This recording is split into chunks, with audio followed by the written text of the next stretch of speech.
move something. It's blinking. Yes? Yeah. Okay.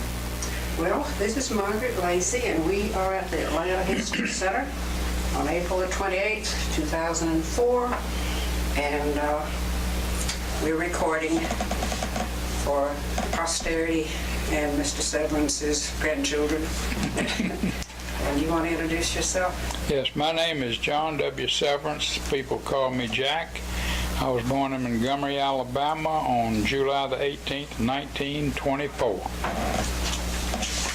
And we want to start maybe with the beginning of the draft, or where you originated, or? Well, I was, when the war started, I was in Montgomery, Alabama. And I went to the University of Alabama, and I enlisted in the Army then. They were going to give me a college education and everything, and I went through basic training at Fort Belvoir, Virginia, and then I went to New York City, where I was at City College for about 7 or 8 months while they gave me a little more education. And then they changed their mind about completing my education and sent me to Camp Polk, Louisiana on maneuvers. And I ended up in the 75th Infantry Division, and we trained at Camp Breckenridge, Kentucky. And on December, the first part of December, we left Camp Breckenridge and departed and landed in Le Havre, France on December the 11th, 1944. And we were sent over as an occupation division, but as the Bulge, or the Battle of the Bulge started on the 16th of December of 44, we were moved up and we went into combat on December the 20th in the Battle of the Bulge. We were in the St. Vith area, and we stayed and fought in the Bulge until January the 16th, at which time we departed for Colmar, France, to clean out the Colmar pocket, which was a pocket of Germans, which would be in southeastern France. Colmar pocket was most interesting for us because in the Battle of the Bulge, we were in the woods all the time and fighting in the woods and the snow, and when we got down to Colmar, it was more or less from village to village, and we had a decent place to sleep at night, and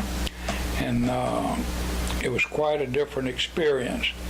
I had one of my interesting experiences in Colmar in the town of Appinweir, which was a little town outside of Colmar, which we had occupied. The Germans would come in and push us out, and then we would reoccupy it.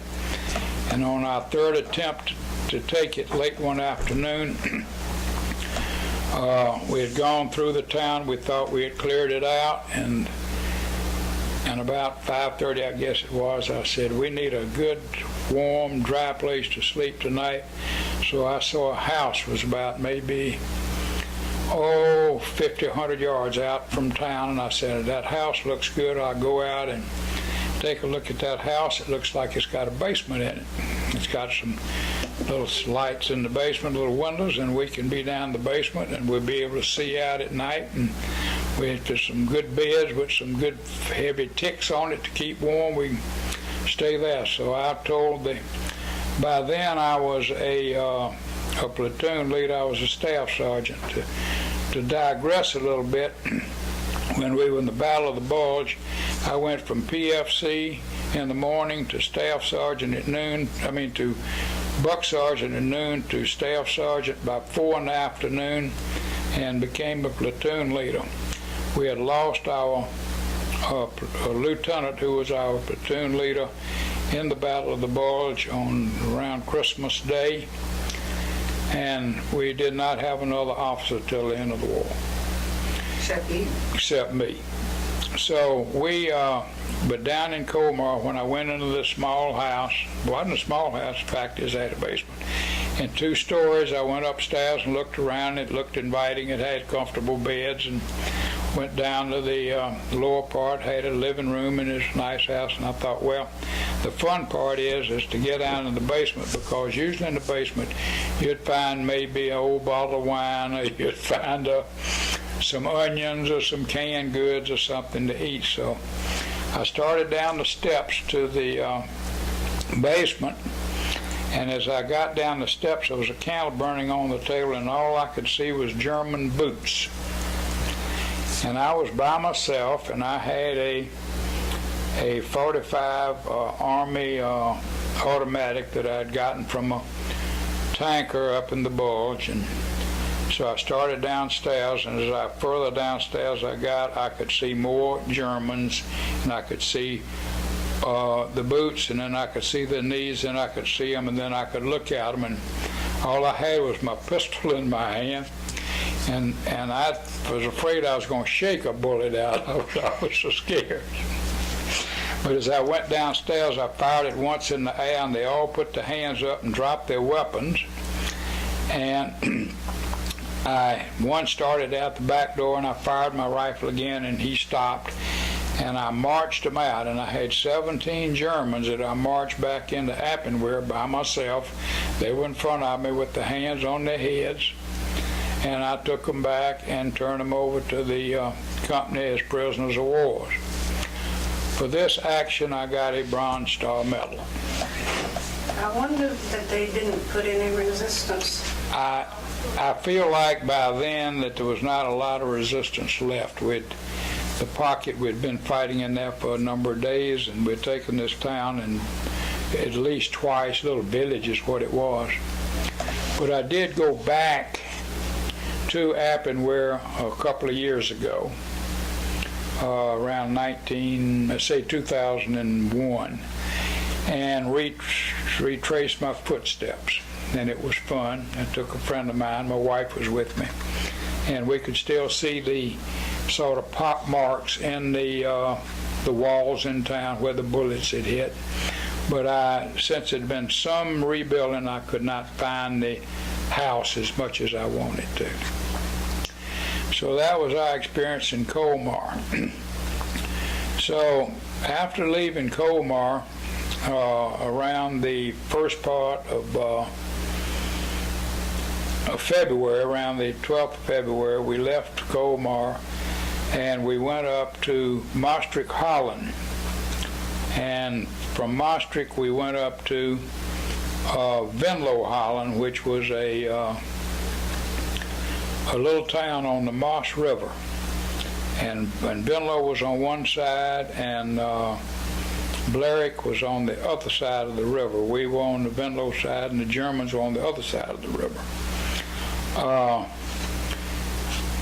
We moved into there, and it was very interesting. We replaced a British paratroop unit, and they were very different from us in that we were reasonably sloppy, unshaven, everybody on a first name basis, and from the Colonel Fluke, who was Henry, down to anybody else. We had no really formality among the officers and the men in our outfit.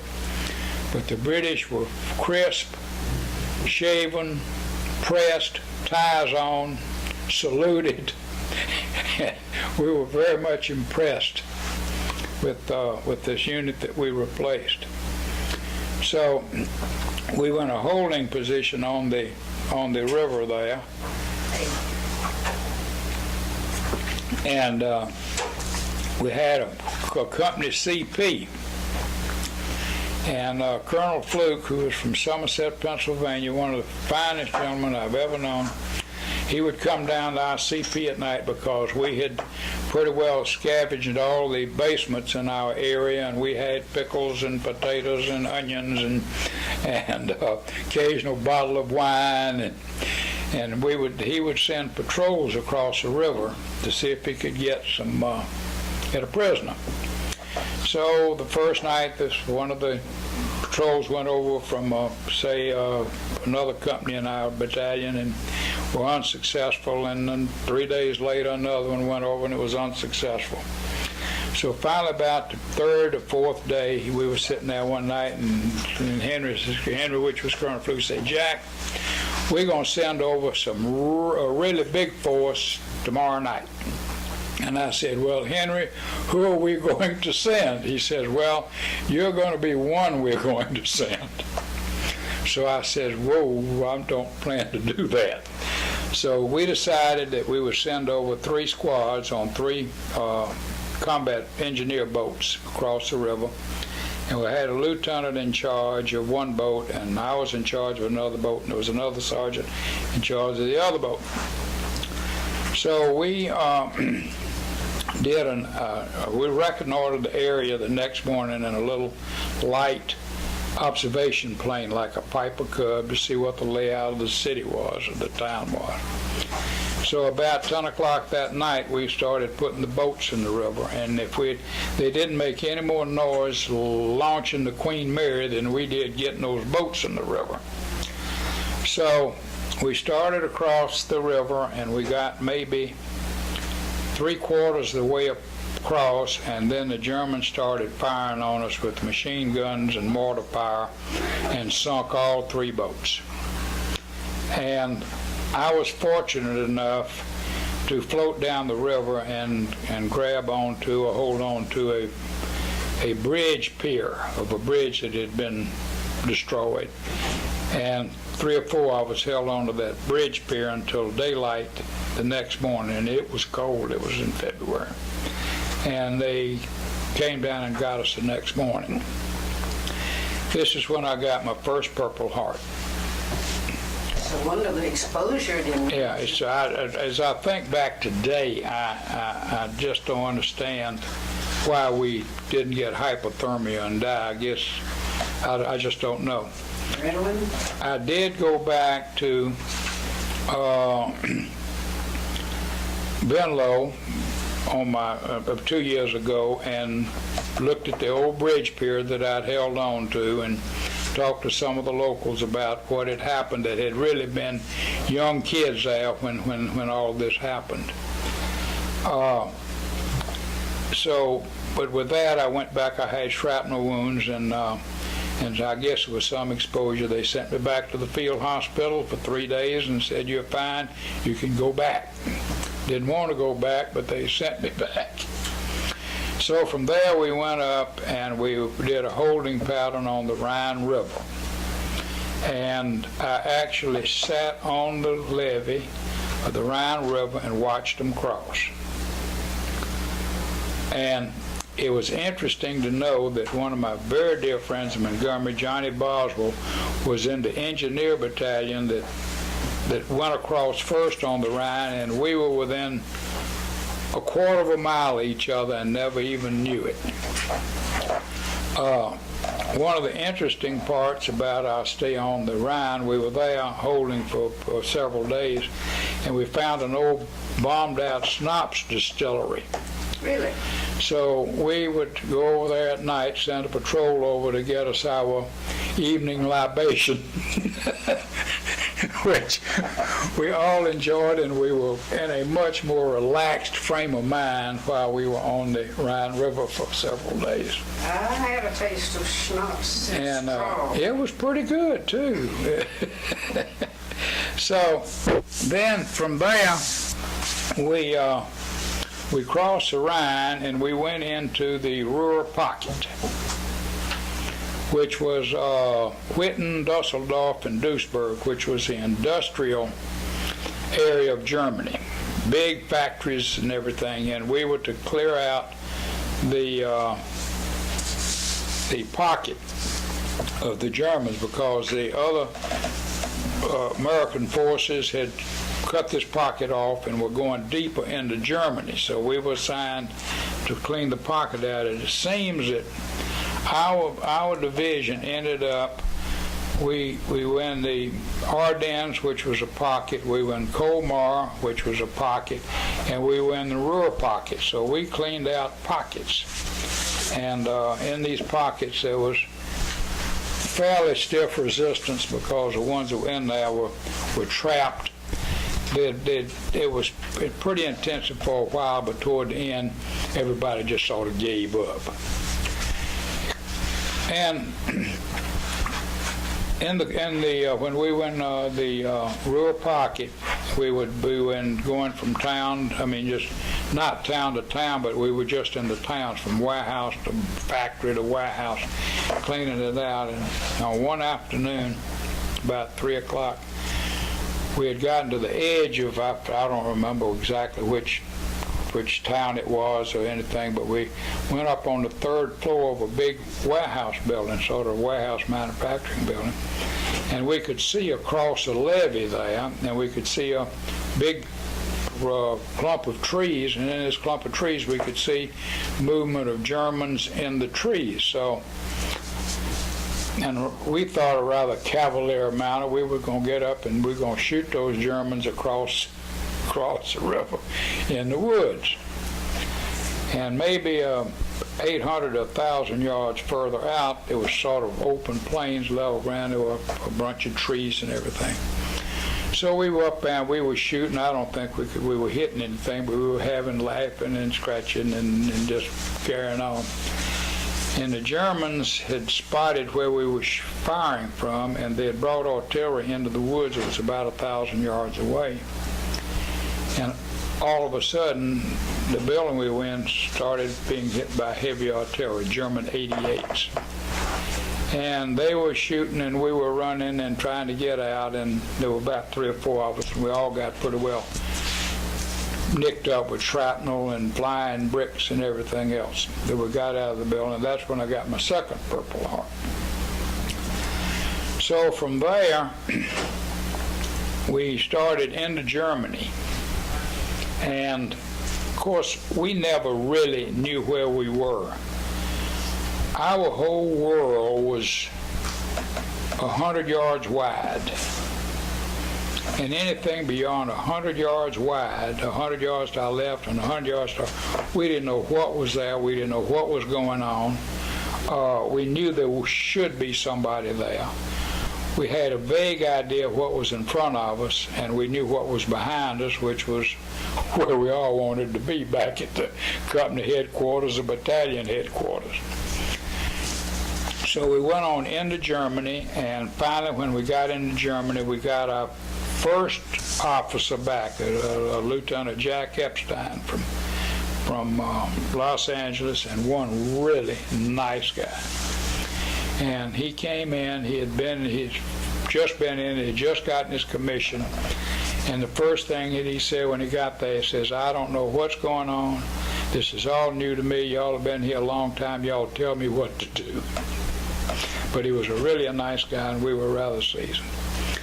An interesting part now is that when we got down to the last night we were in combat, we were on a night patrol. It was myself, and there was a guy named DeBolt from California.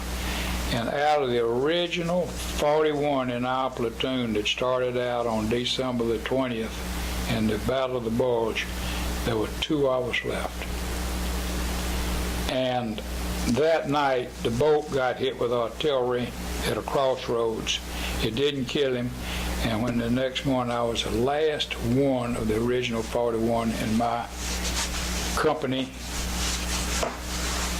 Company C of the 1st Battalion of the 289th Infantry. No worse for wear. Interesting things happened along the way, and different people reacted, I think, differently to the war than I did. I was scared, but I had a good time. And this was really the interesting part to me, is that I didn't come back with any psychological wounds or anything else. I lived day to day, and I had a good time. And some of the things that were interesting in the day-to-day living, we'd go back, like when we were in the Bulge, after 3 weeks, they'd send us back for showers and clean underwear and clean socks. Okay, you said 3 days.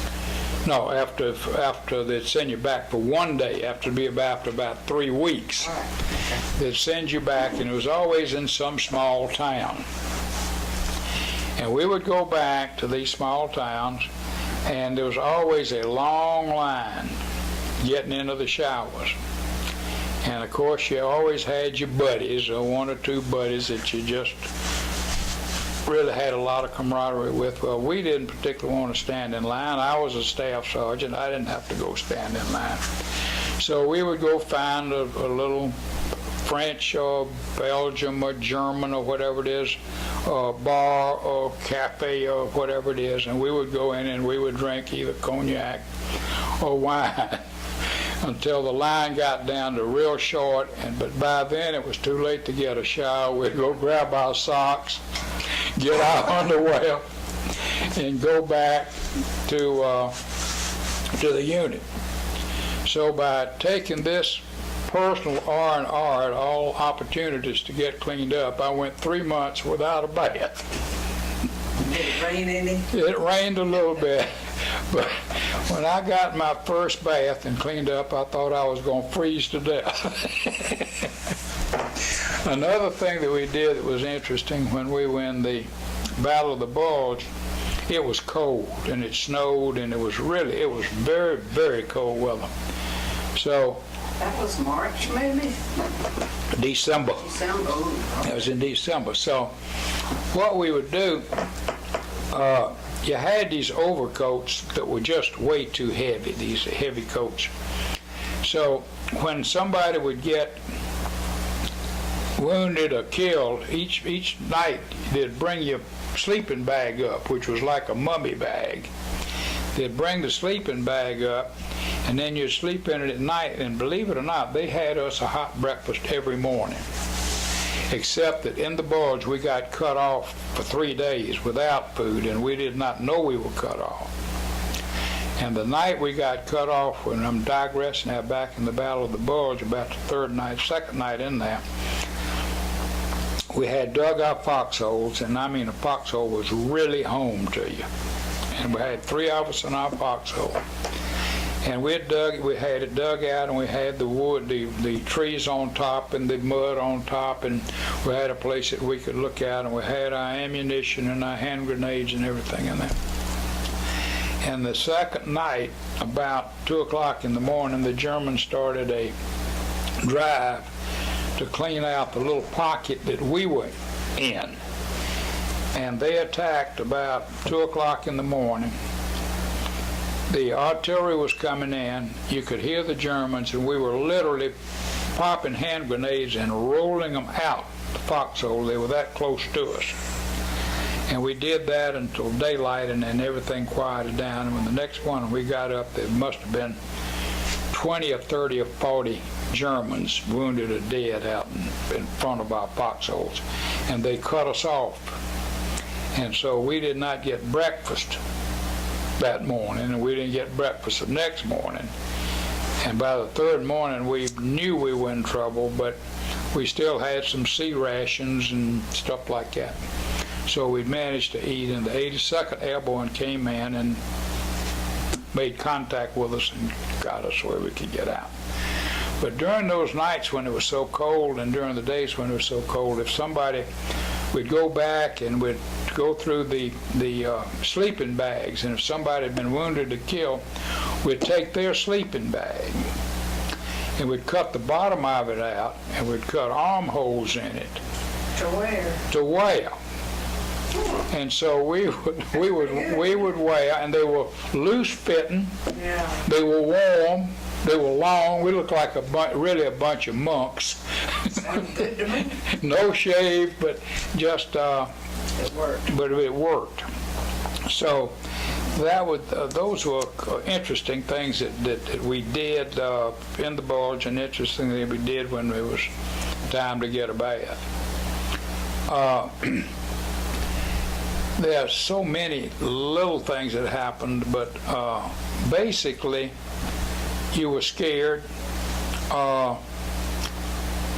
When we went into combat, or went into another interesting thing, when we went into the Battle of the Bulge, we did night patrols in jeeps.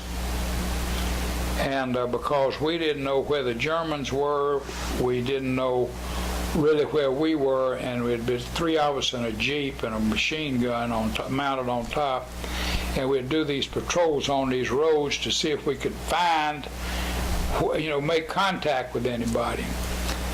And I still remember one night about 2 o'clock in the morning, we were doubling back in, and we ran into another jeep that was on the same patrol, and they had a radio playing the Armed Services radio, and they were playing American music on it. And it was cold, snow, away from home, Christmas, and Deanna Durbin was singing "Spring Will Be a Little Late This Year." Oh, And I thought, how appropriate. And we listened to the whole song and then went on our way. And I still have that. My wife got me a copy of that, not too many years. That was something that stands out in my memory. My best friend got killed on Christmas Day, named Barnes, Floppy Barnes we call him, from Fredericksburg, Virginia. And I did go back after the war and visit with his parents and siblings, and they wanted to know the details. You didn't make a lot of friends.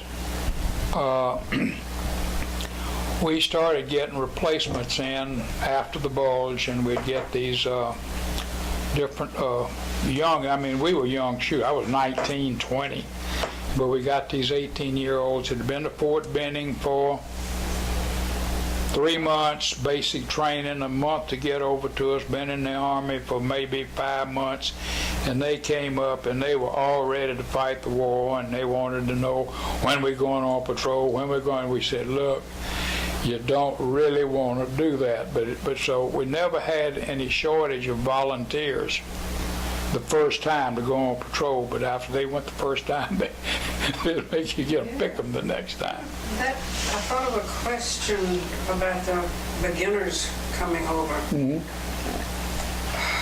Well, what if a seasoned veteran had accompanied them over there to sort of fill them in on their experiences? No, they had gotten some, I imagine in their training they had gotten veterans that had told them probably what, but at that age and then they didn't really care.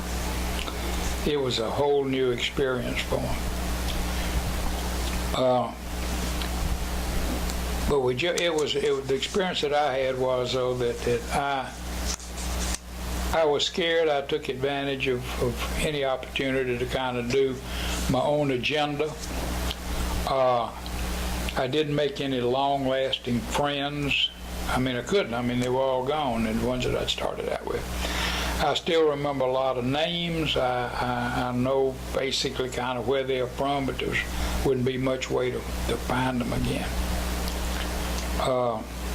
After the war was over, we went back and they took us to a place in Reims, France. It's called Camp Oklahoma City, which was a redeployment camp for all the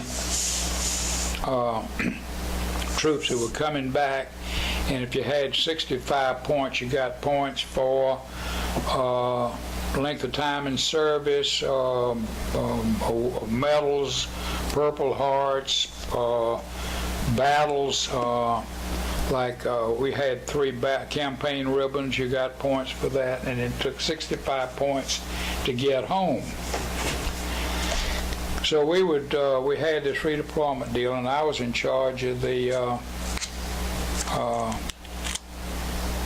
recreation, sports at the camp with the different ones coming back, and we lived in tents and everything. But an interesting experience I had here was that Colonel Fluke, who I'd really gotten to know very well during the war when we were in Blerick together and Venlo, and we were on a first name basis, and really, just as I say, a wonderful guy. And he had a driver named Harry Fallon, and Harry and I were friends, so Colonel Fluke and his aide friends, they'd go to Brussels or they'd go to Paris for the weekends, and I'd always go with Harry, his driver, so I had 2 enlisted men and 2 officers, and we'd get to Brussels and they'd go their way, we'd go our way, and we'd just meet up and come back. So we had liberated, though, during the war, and we had at the end of the war, we had 1 Jeep and we had 1 bus that we had partaken of. we picked it up and we kept it in the motor pool. So we had all the assigned equipment, I mean trucks and vehicles in the motor pool, but there were 4 of us that had this Jeep and this bus. Now the bus would run and the Jeep had all the numbers on it and everything. We didn't know what it was, but so what we would do, we'd go down to the motor pool on Friday, and when we'd get a pass to Paris, rather than take the Army transportation, we'd go to pick it up at the motor pool, and they would put a 5-gallon can of gas on the back of it. We'd go to the PX and we'd buy a carton of cigarettes for 50 cents, and it'd be 3 or 4 hours, and we'd head into Paris. So we wouldn't have any money. So the first thing we'd do when we get to Paris is we'd go by the train station in Paris, and we could get $20 for the can of gas, can and all. We'd sell a can of gas. You get $20 for a carton of cigarettes. So we'd sell 3 or 4 cartons of cigarettes. So we would have a lot of money to spend in Paris on our weekends. So we would drive into Paris in our Jeep, and we would have just a glorious time. We'd have an official pass so we could stay in an Army billet at night. So we'd go in Friday and come back Sunday. So we'd have Friday night, Saturday night. Just have a great time. And did go to some cultural places. I really did. Went to the Louvre and did things that I could write home to my mother. Now this is another interesting thing. I got a letter every day I was overseas from my father. He wrote me a letter every day. And it got through. And it got through, and it'd have mail call, and I would have maybe 10 letters or 15 letters from Dad, just little deals of how the day was and everything else. And one of the things that Dad and I had worked out, that every night we'd look at the North Star. It was still below. And maybe one night we'd look at it at the same time. Yeah. That would get me. So, but anyway, getting back to our Jeep and everything, so on the 4th of July, they were going to be very crowded, and the 4th of July, this would have been a 48.5. They were going to be rather crowded, and they didn't want anybody to go give passes or anything, so we decided we'd just take our Jeep. We didn't need transportation, and we'd go into Paris on Saturday. It's only about an hour and a half drive, and fool around and come on back at night. So we got to Paris, and sold our tank of gas and sold our cigarettes. And we bummed around Paris all day long, but since we did not have a pass, we couldn't go into any of the Army messes to get anything to eat. So about 4 o'clock in the afternoon, we were a little hungry. So, and we had been imbibing during the day, as you no doubt guess. Had you learned any French language? No, not enough. Well, just enough to get you by. So we went into this real nice French bar about 4 o'clock and told them we'd want something to eat. And they told us at the time that, they didn't have a lot of food, and the food that they had, they wanted for their own people. And we told them we thought that was all good, but they wouldn't have this bar and they wouldn't have this food without us. And by golly, we wanted something to eat, and we got real belligerent. And they got belligerent back, and we had a typical barroom fight. Knock down, drag out, 4 of us and 6 or 8 of them, and it was a real Donnybrook. But we were pretty tough by then. And we all ran out of the bar, and every time anybody saw a soldier running in Paris, these Army trucks would stop and let you jump on the back. So one slowed down, and we jumped on the back, and then we're in the Paris traffic, and they have no idea who we are. So we are on the back of the truck there. We're laughing and everything, and I reached down and I had one of these silver identification bracelets. They're real big, heavy silver identification bracelet everybody had during the war. And it had your name and your serial number on it. And I looked down and I says, uh-oh, I have lost my identification bracelet. And I thought, I have really gotten myself into a mess of trouble then. So we go get the Jeep and we go on back to camp. And I called a friend of mine at the message center. And I said, I've got a problem. I told him what happened. And of course, everybody's laughing and think it's funny, but I don't think it's funny. So I said, if you hear anything about it, let me know. So about 4 days later, he calls me. I'm walking by, and he called me over and he said, Jack, I got something to tell you. And I said, what? He said, we've just gotten word from the Paris MPs that they have a name and serial number on one of the guys that was in a fight in Paris on the 4th of July. And they've had people going over to different units trying to identify him in Paris, but they finally located and know who you are. And we should be hearing something. So we didn't hear anything, and I didn't hear anything about 3 weeks later. I get a call, and I go by message, son of my friend, said, Jack, you're really in trouble. I said, what's that? He said, well, there's an order from the Paris MPs to Army headquarters, to Corps headquarters, to Division headquarters, to Regimental headquarters, and it's on Henry Fluke's desk.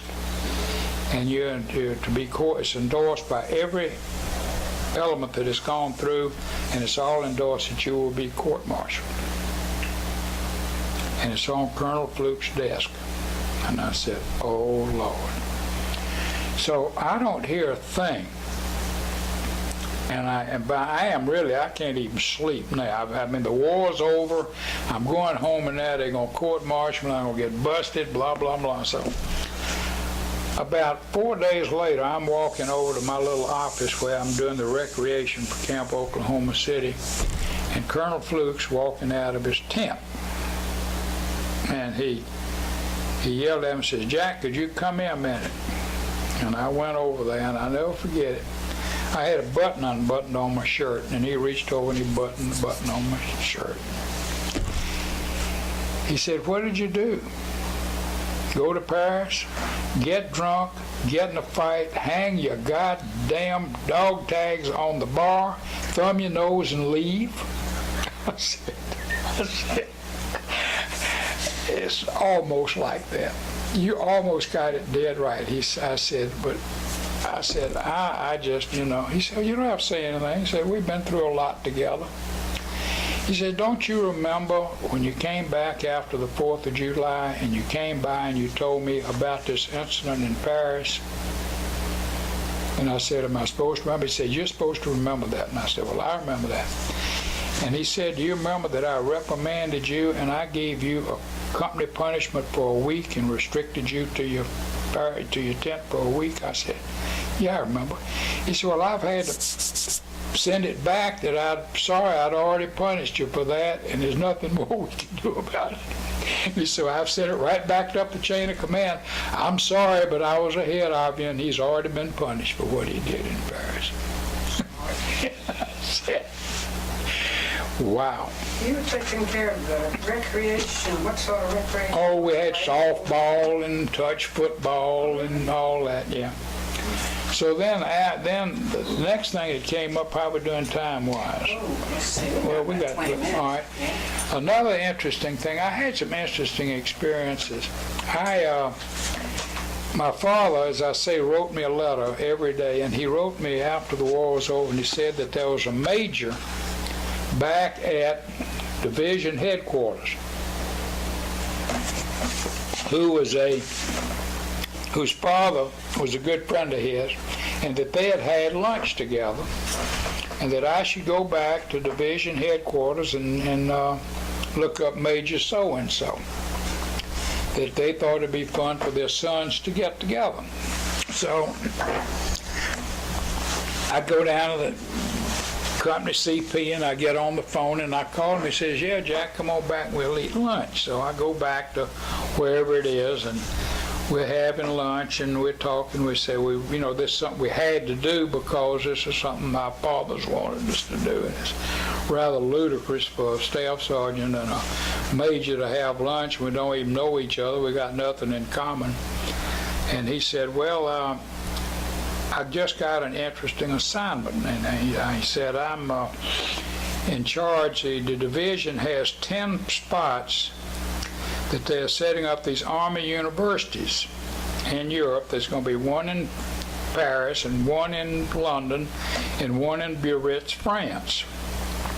And what you'll do is go back to school and take college courses for 2 months.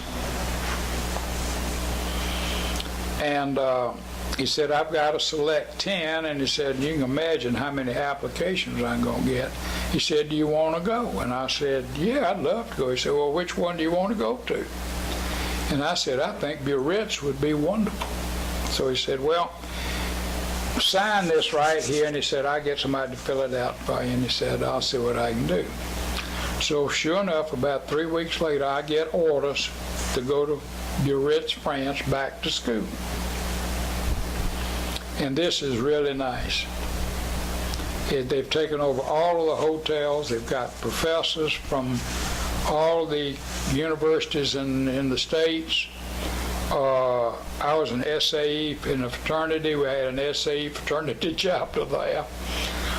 We went to school 3 hours in the morning, took just 3 courses. I took algebra and history and something else. I've forgotten what it was. And the rest of the time we went on to do anything we wanted to. And it was just really 2 months of wonderful R&R. Then an interesting thing happened. I met this whack that was in the 8th Air Force. And so we would go out to dinner together and we'd go up to the bullfights together and everything. And I started in my daily letter from my father, I started getting this deal that I heard you had a great time at the bullfights.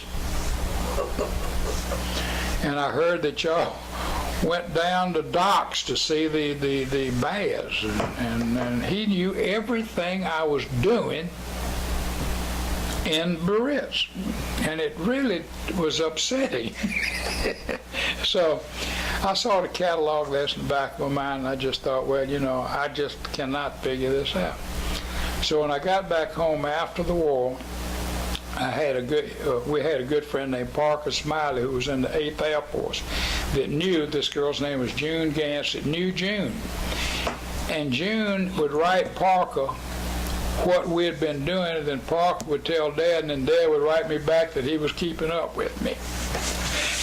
And they had me confused for about 6 weeks for what was going on. What do you recall about when your service ended and what you were thinking about doing next? Well, what happened is we getting to the end of it.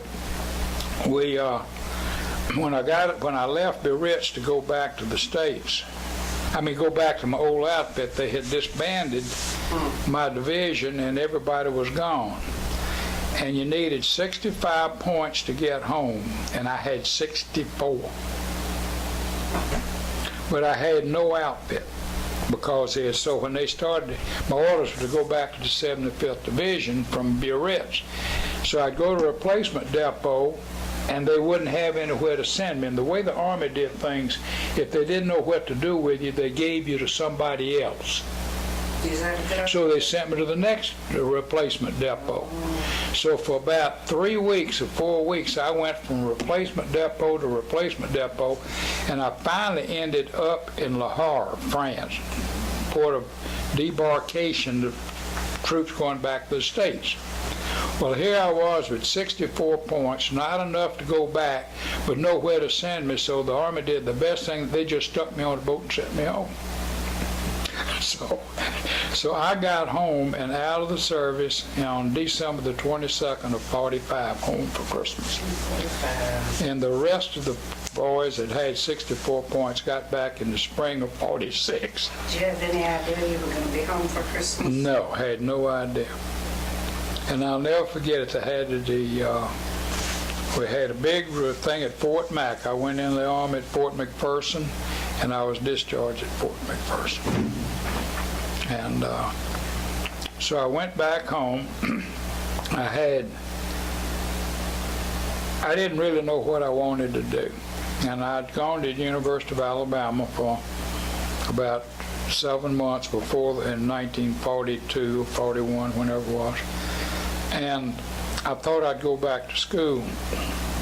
And, but I'd only been out December 22nd, and the winter quarter at the University of Alabama started in around the 5th of January. And I thought I needed to be out a little longer than that before I started back to school. So I decided I'd wait and go back later, and got restless over the summer and got a job with a construction company in Louisiana and started my careers, I guess I should say. Oh, yeah, you hadn't mentioned anything about your working career, civilian working career. Tell me something about that. Well, that was rather checkered. I never did the same thing more than maybe 6 or 7 years, my whole career. I worked in Louisiana with as I say, with this road construction company. Then mother and father went to Des Moines, Iowa, and I went to Iowa State College. Got out of Iowa State College and started selling lumber wholesale. I was about probably 22, 23. And did that, and then went with Pittsburgh Corning Corporation for 4 or 5 years. Then went with North Brothers Insulation Company, which was one of my distributors when I was with Pittsburgh Corning. Went into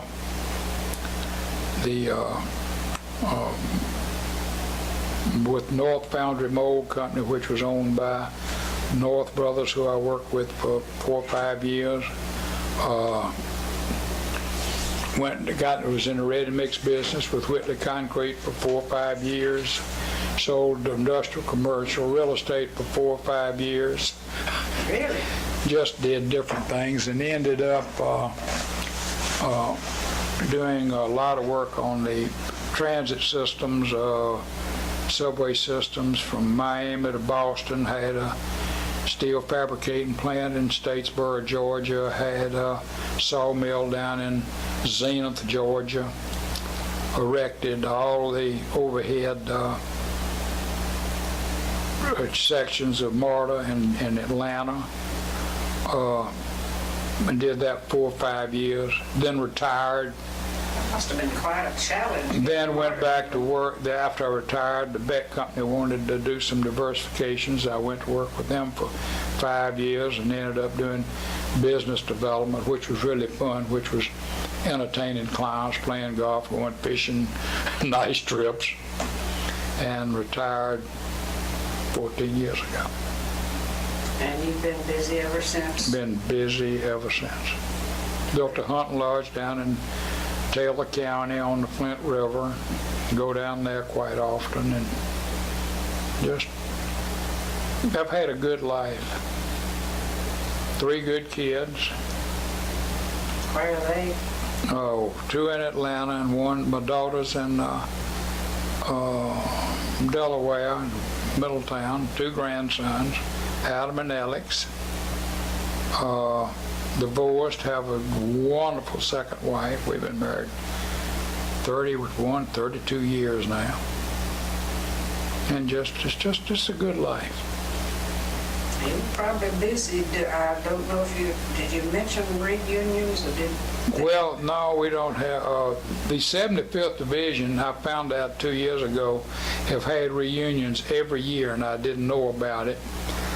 And I've got the information, but I haven't really delved into it. I'm not too sure I want to go see all those old folks. Is this a relevant question? How did your service and experiences affect your life? I looked at it as it was a great adventure in my life. I'm not sure really how it affected it, because I went in when I was 18, got out when I was 21. I'm not really sure what effect it had on me. Looking back, it was a good experience.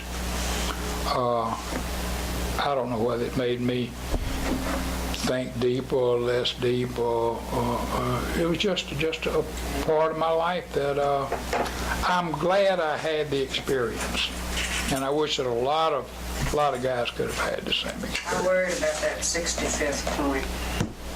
Yeah. I did. That was interesting, though, that one point, but then they didn't know what to do with me but send me home. Worked. I wanted to be a, Oh, here's a question. let me say this one thing. I grew up in Montgomery, Alabama. They had Maxwell Air Force Base and Gunner Field, and they did a lot of flight training there. And I wanted to be a fighter pilot. More than anything in the world, I wanted to be a fighter pilot. And of course, living in Montgomery, and Mother was quite active in the Gray Ladies and entertained all these boys who were in training for me and everything else.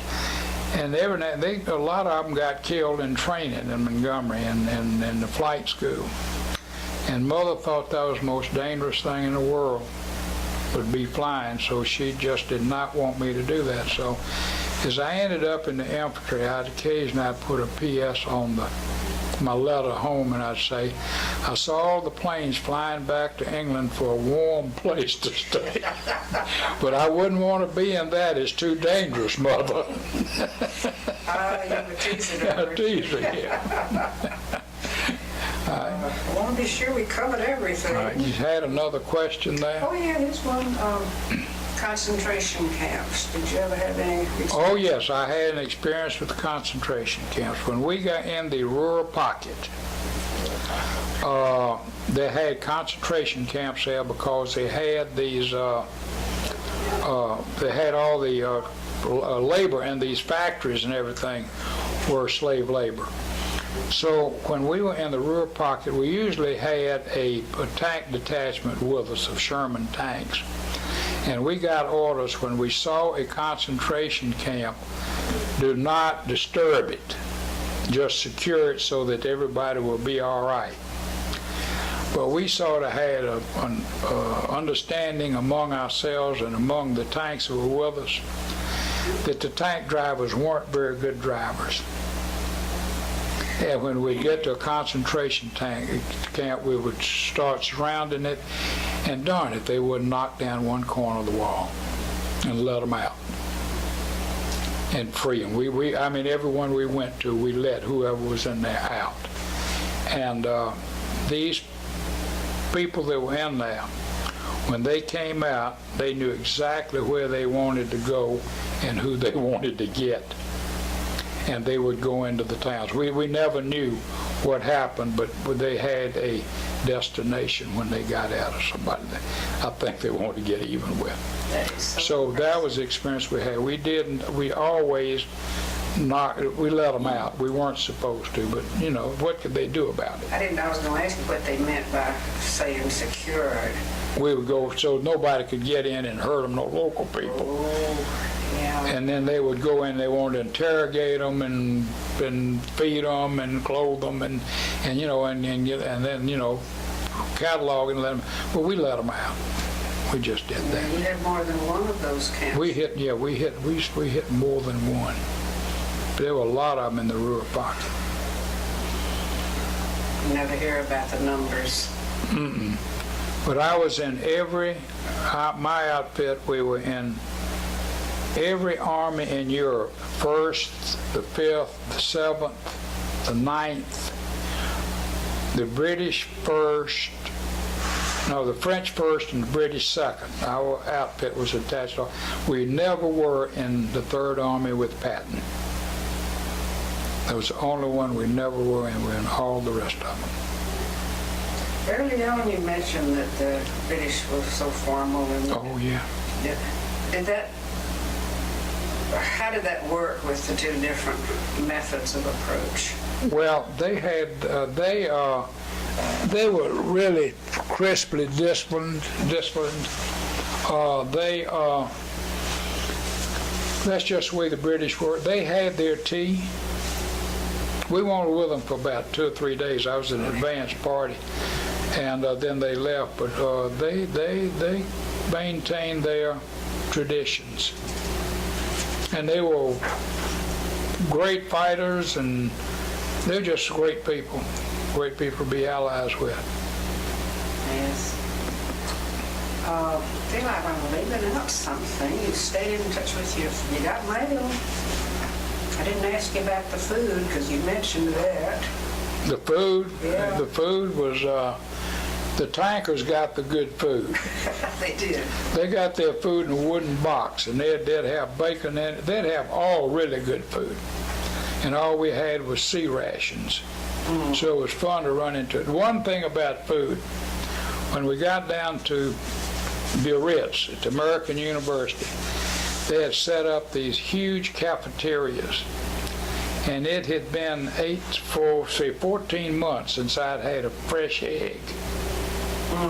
And the first morning I went into the cafeteria, they had this big grill and they were frying fresh eggs. And you'd get 2 at a time. I ate 17. You didn't. Yeah, I couldn't finish the 18th, but those were I'll never forget, the best fried eggs I ever put in my mouth. Oh, they were good. 14 months. 14 months without, to get powdered eggs. I hate powdered eggs.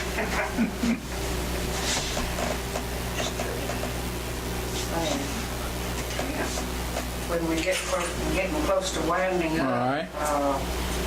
What else would you like to add? Oh, I could probably go on, but it'd be in Pick your sketches best. now.